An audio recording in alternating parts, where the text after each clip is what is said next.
কৌশলে উর্মির হাত থেকে ওষুধ নিয়ে নিল দীপা। হ্যাঁ বন্ধুরা, আজকের অনুরাগের ছোঁয়া ধারাবাহিকের পর্বে আমরা দেখতে চলেছি এক রোমাঞ্চকর মুহূর্ত, যেখানে দীপা আবারও প্রমাণ করল তার বুদ্ধি এবং সাহস এই খেলায় কাউকে কম নয়।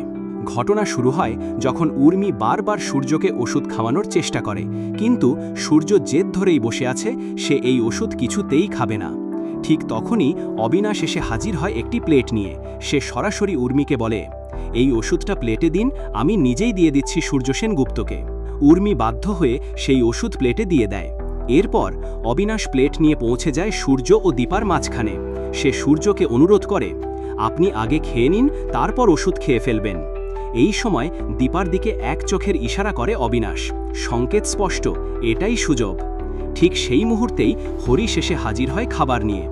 দীপা আর এক মুহূর্ত দেরি না করে খুব কৌশলে খাবার ফেলে দেয় ওই ওষুধের প্লেটের উপর। তারপর হরিশকে ইশারা করে বলে, সব কিছু ডাস্টবিনে ফেলে দাও। হরিশ কোনো প্রশ্ন না করেই ওষুধসহ সমস্ত খাবার ফেলে দেয় ডাস্টবিনে।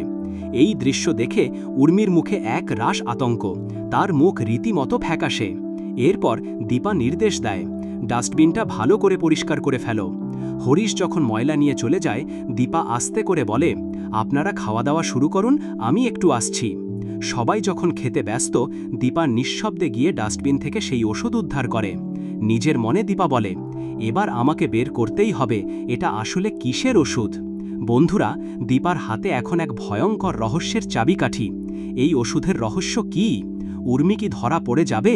সূর্য কি বুঝতে পারবে আসল ষড়যন্ত্র? জানতে চোখ রাখুন অনুরাগের ছোঁয়া ধারাবাহিকের পর্বে। ভিডিও ভালো লাগলে লাইক করুন, শেয়ার করুন আর চ্যানেলটি সাবস্ক্রাইব করতে ভুলবেন না। ধন্যবাদ।